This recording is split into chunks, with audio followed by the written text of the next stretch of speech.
brothers and sisters in Islam, the final moments in this life are going to be the most difficult and intense moments we will ever experience in our life.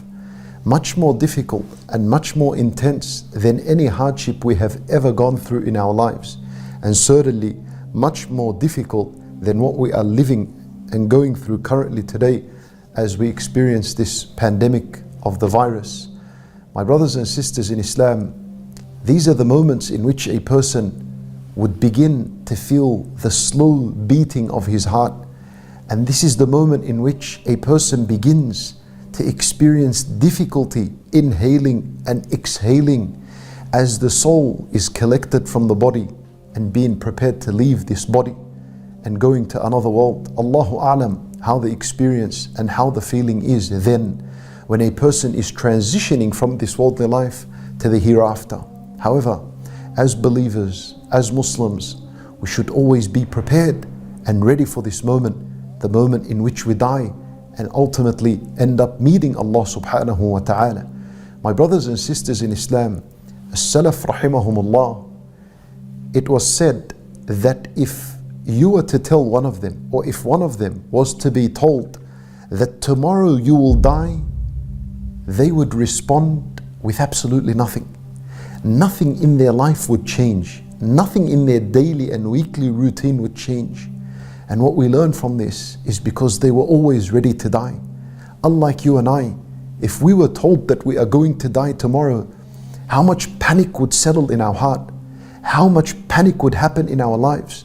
What would we rush to think about? How many things are we going to have to change in our life? What tawbah are we going to rush to? What seeking Allah's forgiveness are we going to rush to? How much change are we going to do in that one day? As-Salaf rahimahumullah, if they were told that they will die tomorrow, they will change nothing at all because they were always prepared and ready for death. When Nabi sallallahu alayhi wasallam, before his prayers, sometimes he used to say, before he began Allahu Akbar, he used to say, Sallu salata muwaddi'. He used to say to the companions, pray a farewell prayer. Yani pray this prayer as though you are farewelling this dunya right after it. Allahu Akbar. This is the efforts in how Nabi sallallahu alayhi wasallam used to always encourage his Sahaba to be prepared for death. Pray as though this is your last prayer. فالصحابة رضي الله عنهم would pray behind the Nabi sallallahu alayhi wasallam. And that wasn't their last prayer. They'll pray many more after that. However, the attitude that this is their last prayer was always present in their heart for every salat. Allahu Akbar. That's the same attitude you and I were supposed to have. At least every time before you come to pray, think and keep this in your mind throughout the entire salat, that this could possibly be your last salat on earth. How would you want it to be? Which kind of salat would you want to end your life with? This is the mentality and the attitude you're supposed to be praying every single salat, so that you're always preparing for death.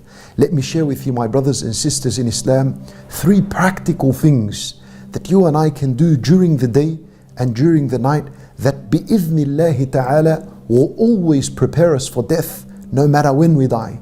The first of them is the hadith of Rasulullah sallallahu alayhi wasallam that was narrated by Abu Umama al-Bahili radiyallahu anhu.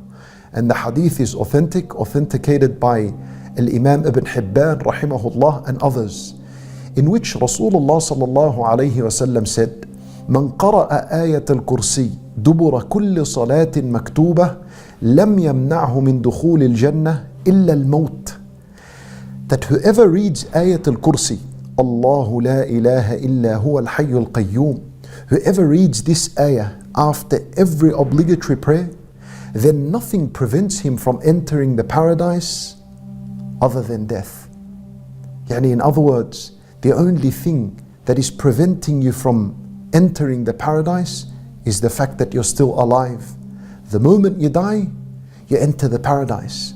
Allahu Akbar. 5 opportunities every single day to renew your guaranteed position bi'idhnillah in the paradise. The second method and the second way, and Nabi sallallahu alayhi wasallam, he says that whoever recites Sayyidul Istighfar, which is Allahumma anta rabbi la ilaha illa ant khalaqtani wa ana abduk وأنا على عهدك ووعدك ما استطعت أعوذ بك من شر ما صنعت أبوء لك بنعمتك علي وأبوء بذنبي فاغفر لي فإنه لا يغفر الذنوب إلا أنت. Whoever says this dhikr once in the morning and once in the afternoon, and Nabi sallallahu alayhi wasallam, he says, anyone who says it in the morning and he is certain about its meaning and he dies before the afternoon, he enters the paradise. Ready. A person is ready for death if he says this in the morning. And whoever says it in the afternoon and he's certain in the meanings of this dhikr, then if he was to die before the morning, he enters the paradise. Allahu Akbar. 24/7 he is ready for death. Such a person that recites this dhikr. And a third preparation for death, and this is the final one I share with you. And Nabi sallallahu alayhi wasallam, he says, as in the hadith of Al-Bara' ibn Azib radiyallahu anhu, al-hadith al-sahih found in Sahih al-Bukhari, and Nabi sallallahu alayhi wasallam, he says, whoever says before they sleep, Allahumma aslamtu nafsi ilayk wa wajjahtu wajhi ilayk wa fawwadtu amri ilayk wa alja'tu dhahri ilayk raghbatan wa rahbatan ilayk la malja'a wa la manja minka illa ilayk آمنت بكتابك الذي أنزلت وبنبيك الذي أرسلت.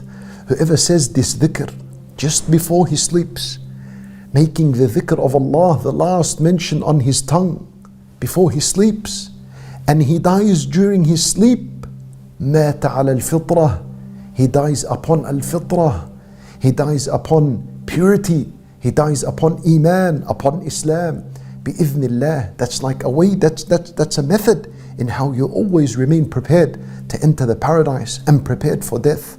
For my brothers and sisters in Islam, inshallah, in upcoming videos, I will share with you these three adhkar and their intricate meaning, detailed meaning. What do they refer to? How do they make our lives easier? What do they mean? So that we're always able to say them, because when you know what they mean, you're always motivated to say them and you will never forget them. We ask Allah subhanahu wa ta'ala to always keep us ready for death, for that moment in which we are going to meet Him subhanahu wa ta'ala. And we ask Allah azza wa jal to give us the ability, to always give us the ability that we mention Him subhanahu wa ta'ala and always keep Him on our minds and in our hearts and in our soul. We ask Allah subhanahu wa ta'ala to accept from us.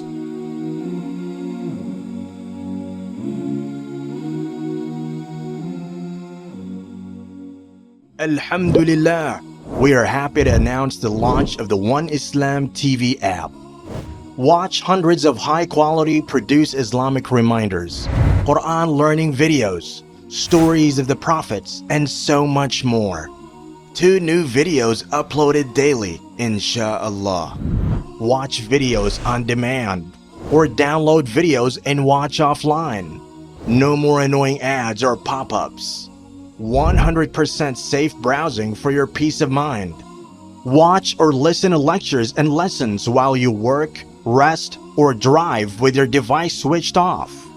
One Islam TV is 100% run and owned by Muslims, which means the small amount you pay for your subscription is a SADAQAH JARIYAH, continuous charity for you, as we use the funds raised to continue producing more beneficial videos and reminders, inshallah. The One Islam TV app is now available on Apple devices, Apple TV, Android devices, Android TV, Amazon Fire TV, and Roku, so you can watch on most devices and smart TVs. Download now for a free 7-day trial. May Allah reward you for supporting our work.